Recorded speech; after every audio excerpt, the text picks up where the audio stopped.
Welcome to Main Street, Nevada County. My name is Jim Firth. I'm the host of Main Street, Nevada County. We have a very special guest today, Kathleen O'Sullivan, who is the director of Wags and Warriors, a program that's designed to acquire, train, and provide service dogs to veterans. Welcome to the program, Kathleen. Thank you, Jim. I guess we're going to start with a question about how this program became into being and how you got involved. Well, I'm a dog trainer, and I took a service dog training workshop in Texas through Service Dogs, Inc. in Texas. And that's how I got really interested in training service dogs. And a friend who's a Vietnam vet, he said, you know, what would be really good is start a nonprofit for veterans and service dogs. So he sort of planted the seed, and then it just kind of morphed and kept going. But so is the mission then, I guess, of the organization? The mission, really it? The mission is to rescue dogs and train them as service dogs, and then match them with veterans with PTS. Okay. And where do you find these dogs? Are they? So we go to shelters, and the interesting thing about finding the right service dog, there's a lot of criteria the dog has to pass. Mm-hmm. So you can go into a shelter and not find a dog. Service Dogs Inc., where I got my training, they look at 1,500 dogs a year, and out of that 1,500, they only get 18. So there's a lot of criteria the dog has to pass, because the dog can't be fearful. Mm-hmm. The dog has to, be able to, in the end, after the training, but you sort of want the temperament of a dog that can be around other dogs, be around people, and not engage, to just ignore them. The dog has to focus on the veteran, not the environment. So a lot of dogs, if they have any kind of fear issues, that doesn't work, because they're going to be fearfully barking or lunging at other dogs if they're fearful of them. So that's the number one criteria, is they've got the right temperament. But they also need to, we've taken dogs out of the kennel because they pass the criteria in the kennel, and we take them outside, and we want a dog that is food motivated, because we train using positive reinforcement. Mm-hmm. And so if they're not food motivated, it's a little harder to train them. And we don't like, putting choke collars around them and yanking them around. That's kind of the old school. Okay. And we want a dog that's got a good tug, that likes to tug, because we teach the dogs to open doors and drawers and, pick up items. And that's hard to do if the dog doesn't have a good tug. So that's one of the criteria. And then the other one is, we'll actually hug the dog to us. And we had a dog that passed almost everything, but when we tried to hug the dog to us, it was like, oh no, get away, get away, get away. So the dog needs to be calm in the arms, because the veteran with PTS is going to need some calming behaviors. And one of those is that, the dog will come, up on their lap, put their paws up on the lap, put their head on the lap, do something where they touch, they nudge with their nose. Mm-hmm. And, where if needed, which the veteran just hugs the dog, and the dog leans into them, and those are all calming behaviors for the veteran with PTS. Yeah, those are pretty stringent criteria. Mm-hmm. And I'm wondering, would it not make sense to try to breed a dog to those kind of disciplines? That's a good question. A lot of organizations do that, not just for veterans with PTS, but with CNI dogs breed their dogs. But when you breed the dogs, you've got to have someone raise the dogs, and even then, I think the percentage is about 33% of them don't pass. So when we go to a shelter, it takes a lot of searching to find a dog between 1 and 2, but you pretty much know the temperament by then. So if you're taking a dog from a puppy, now Lila, we did take from a puppy because someone donated her, but this is not what we will normally be doing. Okay. Because it's a lot of work. Sure. And she was bred for temperament, so I'm sure she's got a really nice temperament. She's going to make a really great service dog once we can get her through her she's quiet right now, but she has some really wild puppy energy, and they sort of have to get to the calm state. When the dogs have completed their training and gone through the program, and they're assigned to a veteran, I guess, I don't know if assigning is the correct word or not. Matched. Matched. How do the veterans, benefit really from having a dog that they might not otherwise, see that kind of Right. advantage? So the statistics are that 22 veterans a day are committing suicide. And that is awful. And unfortunately, the veterans right now, the VA, their solution is drugs, drugs, and more drugs. And there's actually a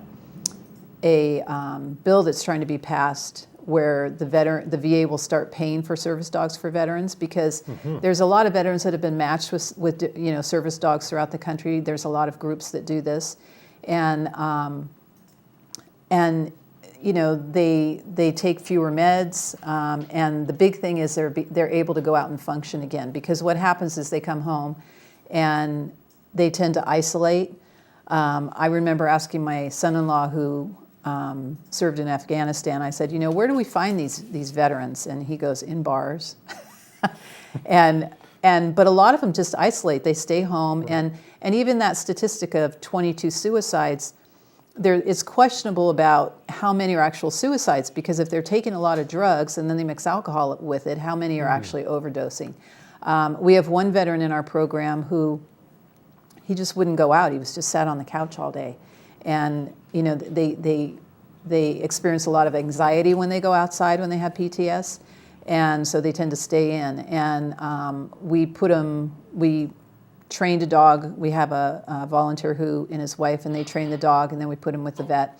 And so the dog and the vet are still in training, but he's able to go out and go to Costco, and he couldn't stay in Costco for more than a minute before, but he can actually go in there and be in the store.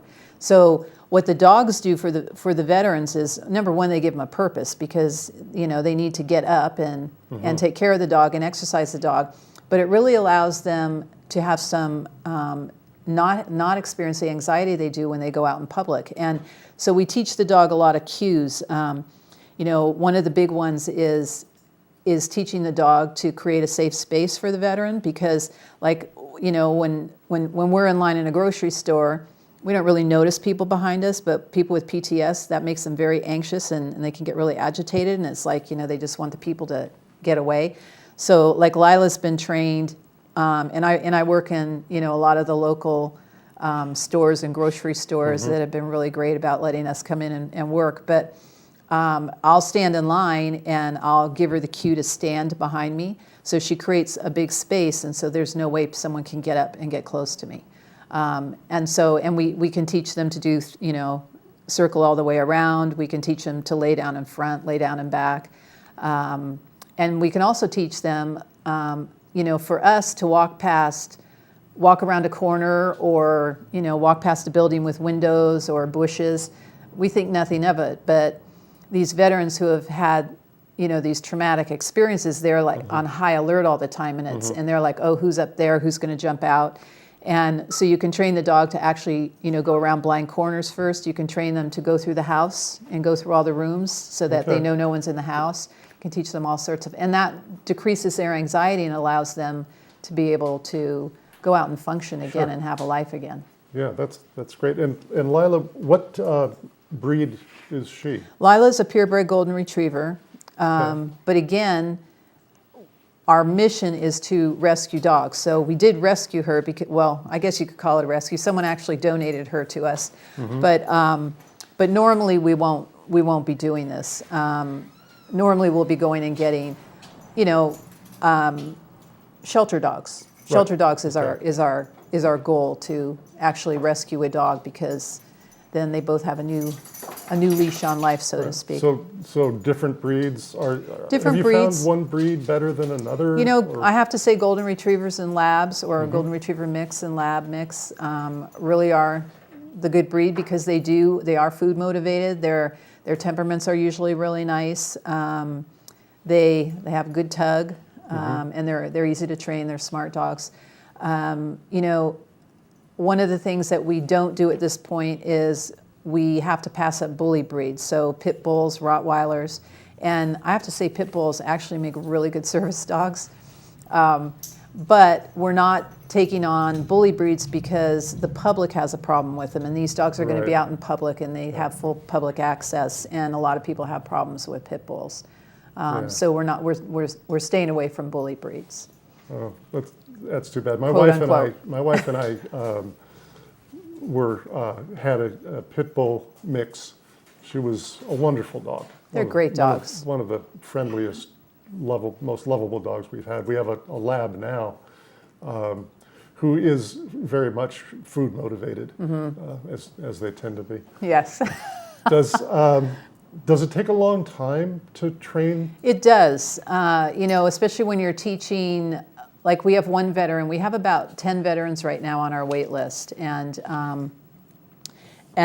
one veteran is confined to a wheelchair. And so he's going to need things like, we're going to have to train the dog to, you know, jump up and push the button to open the doors when he goes into stores and banks. Yeah. So yeah, and it's real easy to teach those once we clicker trained with the positive reinforcement. And once they're clicker trained, it's pretty easy to get that stuff. But what takes really the longest and the most difficult part is getting the dog to walk in public and focus on the handler and not the environment. Sure. That's the most challenging part. Like I take Lila through grocery stores, and what she wants to do right now is be a Hoover vacuum and pick up everything off the floor. So her focus a lot is on the floor, and it's difficult because if she gets something off the floor, then she's being reinforced for searching for things on the floor. So that's one of the toughest things to train, and have her just keep her focus on me. You mentioned clicker trained. Can you explain a little bit of what that is? I've seen it, and we did some video at one of the training classes. So I've seen it in operation, but some people may not understand what that is about. Clicker training is great. Karen Pryor sort of initiated that, and it's all based on, if you've been to SeaWorld, you know, the dolphins are doing all these amazing things. Well, they didn't put a choke collar on them, and they didn't tug them on a leash. And, you know, how did they get them to do all those behaviors? Well, they start by teaching the dolphins that when they hear the whistle, it means fish is coming. Okay. So then once they've charged the dolphin to, we call it charging to the clicker too. So once the dolphin realizes the whistle means fish is coming, then you can start training them. And so they'll put like a line across the water, and the dolphin will swim over the water. And as soon as the dolphin swims over that line, they blow the whistle, and the dolphin goes, oh, I did something right, and they come and get the fish.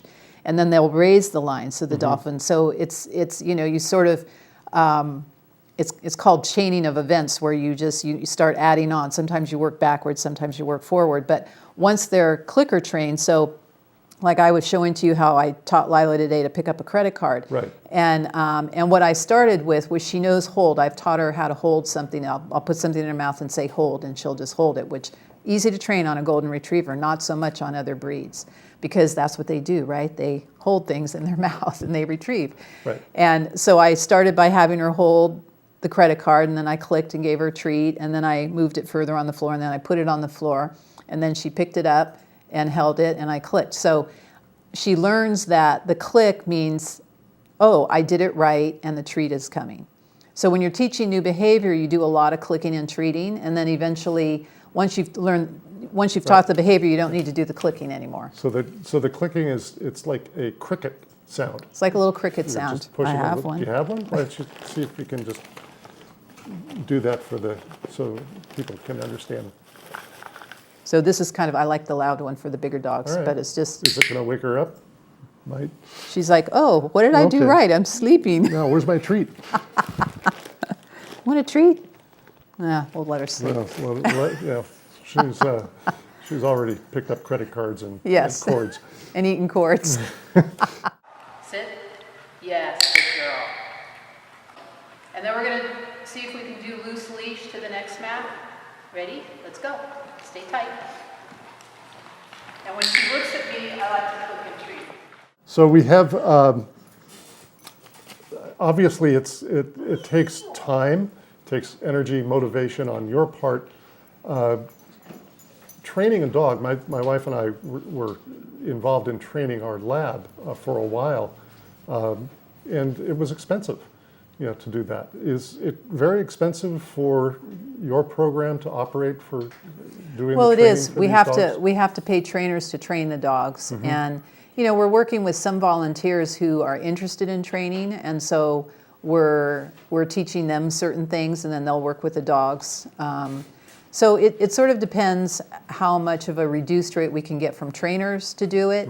And that's why some dogs and programs are so expensive, because the training, and in answer to your question, it usually takes about a year to train a dog. So, it takes about a year. There's some controversy over that, even within our group of volunteers. It's like, it shouldn't take that long, but it really, it does. If you want a dog that's gonna, we base our criteria on the Assistance Dog International criteria, and so there's certain things that they have to do. And one is walk through a grocery store and not turn and sniff a person and not turn and sniff the aisle. They've got to stay focused on the handler, and that takes a while to get to that point. And then plus all the other things you're teaching on cue, like, lean into the person, which the dog tends to do that naturally when they start to bond with the person. And they tend to, dogs are really good about picking up anxiety with people, and they'll just innately kind of learn to do that. Right. I had a Ridgeback before I lived here in Nevada County, and he was a leaner. Yeah. He really enjoyed that. A lot of dogs like to just lean in. Right. The veterans who contact you, how do they get a hold of you? How do you get together with veterans or get the veterans together with the dog? Well, basically, what we started part of our program where we offered that we would train veterans who had their own dogs, help them train their dogs. But we're not going to continue that because it's hard for the veterans to train their dogs. It's hard for anyone in the general public to train their dogs and stay committed to it and really, really commit to training the dog every day and making progress. And the other thing is some dogs aren't really meant, like one of the things the dog can't do is act aggressively towards another dog. Right. And a lot of dogs do that. So we had some of the veterans come whose dogs do that. So, if we personally would not have chosen that dog as a service dog. But so that's another challenge, because not all of them have the right temperament. Okay. And do the veterans have to pay for these dogs after they're trained No, and ready to be adopted, if that again is the correct term? So this is what we're offering the veterans is a dog at no cost to the veteran. So we do everything through donations. We're also looking for people to sponsor, because if we can get people to sponsor the dog, that's really helpful. Because as far as what it costs, it can cost $20,000 and up to train a dog for a year for veteran care, food, and the training and the boarding. Our long-term goal is to get some property with a facility on it, but we're going to need like a big facility, because you need something big to be able to train these dogs in and work with them. And if you can get a big facility, you can train more dogs. I mean, ideally we'll train 15, 20 dogs a year. And so a place where the dogs can be trained, the dogs can be housed, and the veterans can come and work with the dogs once we've got the dogs trained, and we can match them with them. But we don't have that yet. That is what we want, though. That's an ambitious goal. It is. Right now, we're just, finding people who can take the dog in their home and take care of the dog, and ideally train the dog if they have any training experience. So if somebody has a dog or if a dog they own has had a litter and they're not able to care for all of the dogs that are suddenly part of their family, is there a way for them to contact you to see if you could do an evaluation of Not on a puppy, because we're not taking puppies, but if anyone ever comes across a dog or they have a dog, the thing is the dog has to be 1 to 2 years old. And the reason for that is once we've trained the dog, we want the dog to have a decent lifespan for the veteran. Right. I mean, if we take an 8-year-old dog and then it only can be in service, 3 or 4 years, that's not really worth it. So that's why you want to look for a dog that's between 1 and 2. So yeah, if someone had a dog with a great temperament that they thought would make a good service dog, give us a call. Give us a call. Or if they see one at shelter, give us a call and direct us to the shelter. Okay, and I'm anticipating that we have a website for you that's going We to be have a showing on the website. screen. You may want to mention what that website address is. It's wagsandwarriors.org. And you had asked about how the veterans get in touch with us. Most get in touch with us through the website. There's an application that they can fill out online. And once they've completed that application, we have one of our counselors / therapists, they're both therapists, that go out and interview the veteran and visit their home and make sure that the whole family's on board, because sometimes the veteran wants the dog, but the wife doesn't.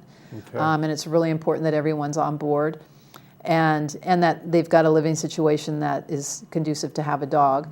And then they have their therapist fill out some paperwork, because we need their therapist to say, yes, this person does need a service dog and would benefit from it. Okay. And then once they have that, once all that is passed, then they're on our wait list. And then we just have to get the dogs and get them trained and get them matched. Right.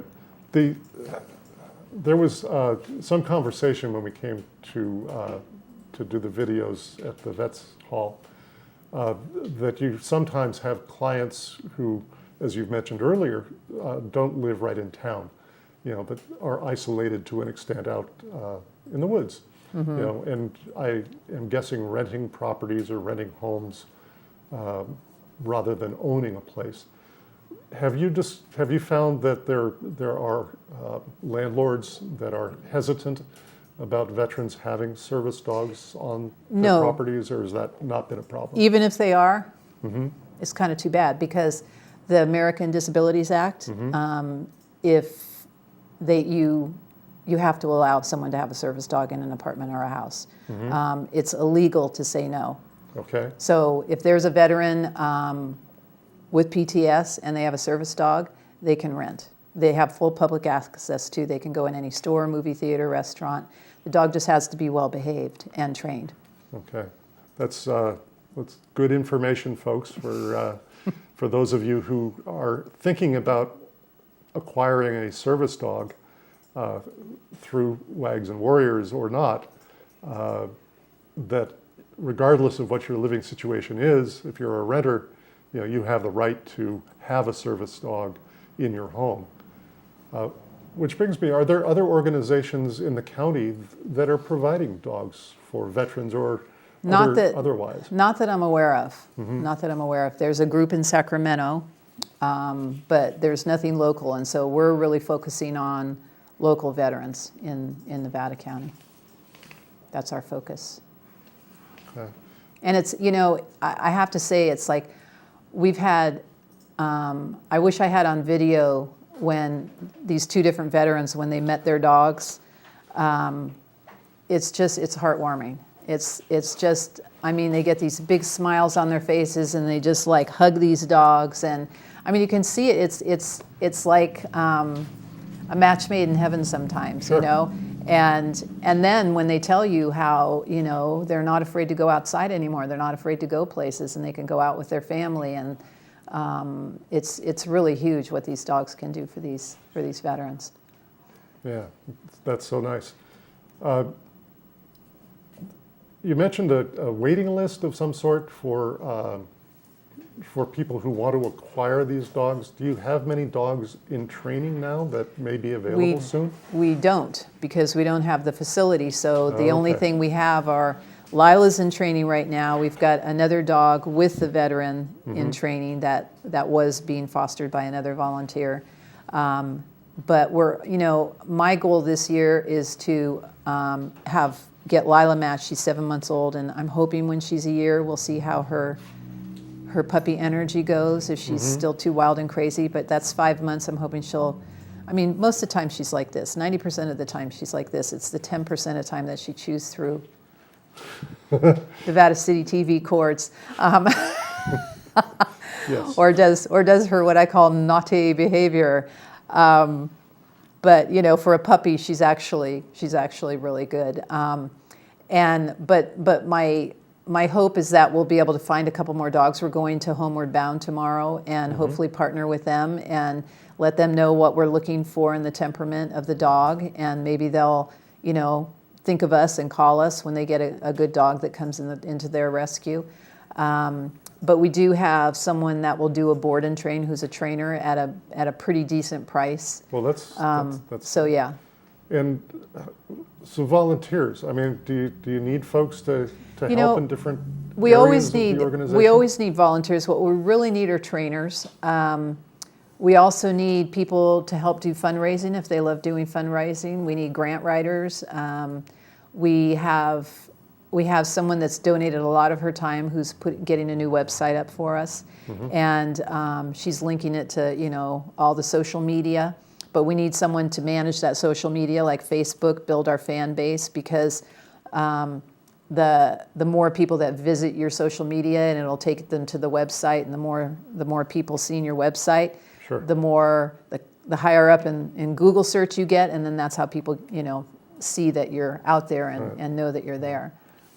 Right. So yeah, So- we need volunteers to do all of that. So Wags and Warriors Facebook page. Make sure you like that page. Yes. That will certainly help boost them up on the list. And you can watch the progress of Lila on it. Excellent. Donations, I guess, are part of the fundraising component here. So can people then donate directly to the organization through Yes. their website? Yes, they can do it through the website. The website should be up by the time you air this, but there'll be a PayPal link, and there's also an address if they want to just send in a check. Send a check. That's great. Well, look, I want to thank you so much for being here today. This Thank has been you. very Thank you for the informative opportunity. and educational for me and hopefully for those of you out there. It's a great program. It's something I think that Nevada County can fully support and should be fully supporting. Our veterans are a human resource that we need to recognize and appreciate and encourage. And I hope that the program continues to be a success. I do too. Thanks. It's great for our veterans, and our veterans helped us. We want to help them. Absolutely. Thanks again. Thank you.